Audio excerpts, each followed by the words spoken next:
Assalamualaikum, hello student and everybody. আপনাদের মাঝে আমি গ্রামার নিয়ে আলোচনা করতে চাই। আমার পিছনেই ব্ল্যাকবোর্ড অর্থাৎ হোয়াইট বোর্ড। এই হোয়াইট বোর্ডের ভিতরে আমি কিছু টাইটেল লিখছি। এই টাইটেল থেকে আমি শুরু করতে চাই। বিষয়টা আপনাদের দেখাবো এখনই। তো ইংরেজির ক্ষেত্রে আমাদের বেসিক লেভেল থেকে শেখা দরকার। একবারে বেসিক লেভেল থেকে, যেটা আমরা ধরি আলফাবেট থেকে, সেখান থেকে আমরা আলোচনা করব। তো আসেন আমি আমার হোয়াইট বোর্ডে যে টাইটেলগুলো লিখছি সেটা আপনাদের দেখাই। বোর্ডের যে লেখাটা সেটা হলো ইংলিশ গ্রামার থেকে শুরু।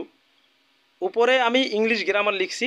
এরপর আমি যে টাইটেলগুলো সাজাইছি, 1 নম্বরে পার্টস অফ স্পিচ, 2 নম্বরে টেন্স, 3 নম্বরে সেন্টেন্স, 4 নম্বরে আর্টিকেলস, 5 নম্বরে ক্লাস, 6 নম্বরে নাম্বার এবং 7-এ ন্যারেশন, 8-এ ডিগ্রি, 9 নম্বরে আইডমস, 10-এ সাবফিক্স এবং 11-তে প্রিফিক্স।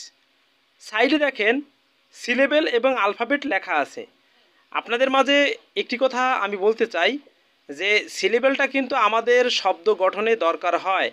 সেটা 2 letters, 3 letters, 4 letters, 5 letters, 6 letters, যে লেটার দিয়ে আপনি আপনার ওয়ার্ড তৈরি করতে চান। আলফাবেট কিন্তু একবারে শুরুরটা, এ থেকে জেড পর্যন্ত প্রত্যেকটা লেটারকে আলফাবেট বলে। সেই হিসাবে কিন্তু আমি আলফাবেটটাও রাখছি। তো একবার বেসিক লেভেল থেকে যদি শুরু করি তাহলে আলফাবেট থেকে একটু আলোচনা করব। নাম্বার 1-এ পার্টস অফ স্পিচ নিয়ে আলোচনা করব। এখানে 8 প্রকার আছে।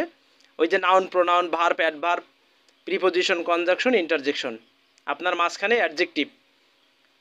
এই অ্যাডজেক্টিভ ও আপনার কিন্তু পার্টস অফ স্পিচের অন্তর্ভুক্ত। তাহলে সিরিয়ালে আমরা যদি বলি noun, pronoun, adjective, verb, adverb, এরপরে প্রিপোজিশন, কনজাংশন, ইন্টারজেকশন, এই যে 8 প্রকার।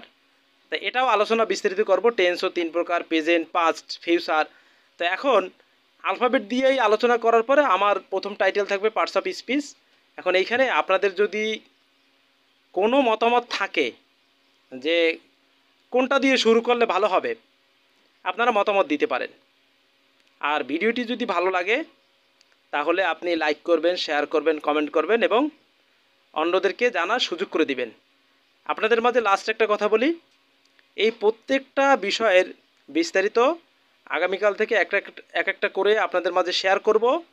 তা আজকে আপনাদের মাঝে টাইটেলটা শেয়ার করলাম, আপনারা আমাকে জানাইতে পারেন কমেন্ট করে। আর না হলে আমি আপনার আলফাবেট দিয়া যে বেসিকটা আছে ওইটা আলোচনা করে এরপরে পার্টস অফ স্পিচ থেকে শুরু করব। তো ধন্যবাদ আজকে পর্যন্ত, দেখা হবে আগামীকালকে ইনশাআল্লাহ। তো সেই পর্যন্ত ভালো থাকুন, সুস্থ থাকুন। আসসালামু আলাইকুম রহমতুল্লাহ।